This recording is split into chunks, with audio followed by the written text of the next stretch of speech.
कक्षा 12 के सभी बच्चों का फिजिक्स ऑनलाइन ग्रुप में स्वागत है। आज हम पढ़ेंगे कूलाम का नियम। इनकी आवेश से संबंधित कूलाम ने क्या नियम दिया है। इससे पहले मैंने आपको बताया था कि आवेश क्या है और आवेश की क्या क्या प्रॉपर्टी होती हैं। ठीक है, तो एक प्रॉपर्टी हमने पढ़ी थी कि समान आवेश एक दूसरे को प्रतिकर्षित करते हैं तथा विपरीत आवेश एक दूसरे को आकर्षित करते हैं। अब यदि दो आवेश एक दूसरे को आकर्षित या प्रतिकर्षित करेंगे तो उनके बीच एक बल लगेगा। तो इसके बारे में कूलाम ने एक नियम दिया था कि उनके बीच आकर्षण और प्रतिकर्षण बल कितना होगा। तो इसको समझते हैं। तो कूलाम ने ये बताया, माना एक का कोई आवेशीय है और एक कोई आवेशीय के है। इस पे Q1 चार्ज है, इस पे Q2 चार्ज है। दोनों एक दूसरे से r दूरी पे रखे हुए हैं। तो कूलाम ने ये बताया कि इन दोनों आवेशों के बीच लगने वाला जो आकर्षण या जो प्रतिकर्षण बल है वो इन दोनों आवेशों के गुणनफल के, यानी कि Q1 Q2 इन दोनों के गुणनफल के अनुक्रमानुपाती होता है। अनुक्रमानुपाती का मतलब ये है कि यदि आवेश बढ़ेगा तो बल भी बढ़ेगा। ठीक है, यदि इसका परिमाण बढ़ेगा, Q1 Q2 का परिमाण बढ़ेगा तो बल बढ़ेगा।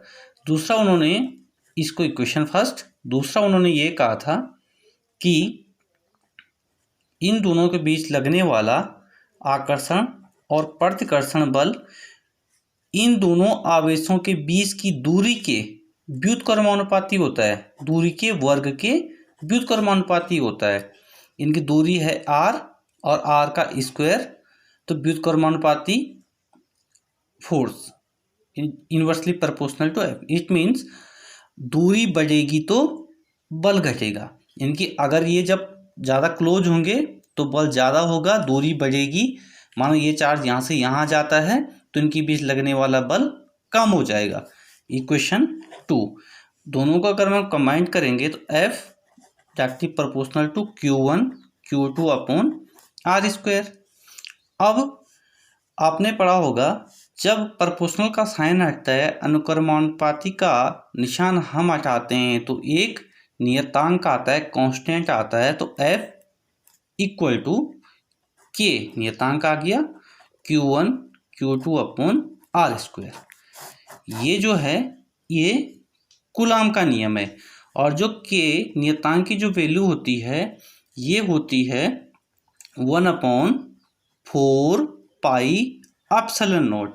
जो ये एप्सिलॉन नॉट होता है ये होता है निर्वात की विद्युतशीलता, और इसकी जो वैल्यू होती है ये होती है 8.85 इंटू 10⁻⁻12। और इसकी जो यूनिट होती है कूलाम स्क्वायर पर न्यूटन पर मीटर स्क्वायर। ठीक है, और इस पूरे की 1/4 पर एप्सिलॉन नॉट की जो न्यूमेरिकल वैल्यू होती है वो होती है 9 इंटू 10⁻⁹। यानी कि न्यूमेरिकल में जब यूज करेंगे तो K की वैल्यू ये पुट करेंगे। तो ये तो हमारा डेरिवेशन हुआ। ठीक है, यानी कि इन दोनों आवेशों के बीच लगने वाला जो बल होगा वो होगा F इक्वल टू 1/4 पर epsilon not Q1 Q2 upon R square. अब इससे हमारे पास जो परिभाषा बनती है न्यूटन कूलाम का नियम, इनकी कूलाम के अनुसार किन्हीं दो आवेशों के बीच कार्य करने वाला आकर्षण या प्रतिकर्षण बल दोनों आवेशों के परिमाणों के गुणनफल के अनुक्रमानुपाती तथा उनकी बीच की दूरी के व्युत्क्रमानुपाती होता है। ठीक है, और ये फॉर्मूला है, और इस फॉर्मूले का हम किस में करेंगे, न्यूमेरिकल में यूज करेंगे। यानी अब ये होता है कि अगर दोनों आवेश समान होंगे, मतलब दोनों अगर पॉजिटिव चार्ज होगा तो इस बल की जो प्रॉपर्टी होगी वो होगा प्रतिकर्षण बल, और एक माइनस होगा एक प्लस होगा इनमें से, तो दोनों के बीच लगने वाला जो बल होगा वो आकर्षण बल होगा।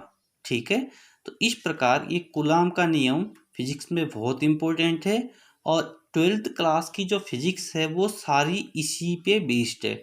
तो डियर स्टूडेंट, इसको आप अच्छे से तैयारी कर लीजिएगा।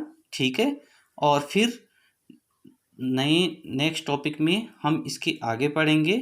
इस टॉपिक से संबंधित कोई क्वेश्चन हो, कोई क्वेरी हो, तो कृपया आप मुझे जो है कमेंट करें।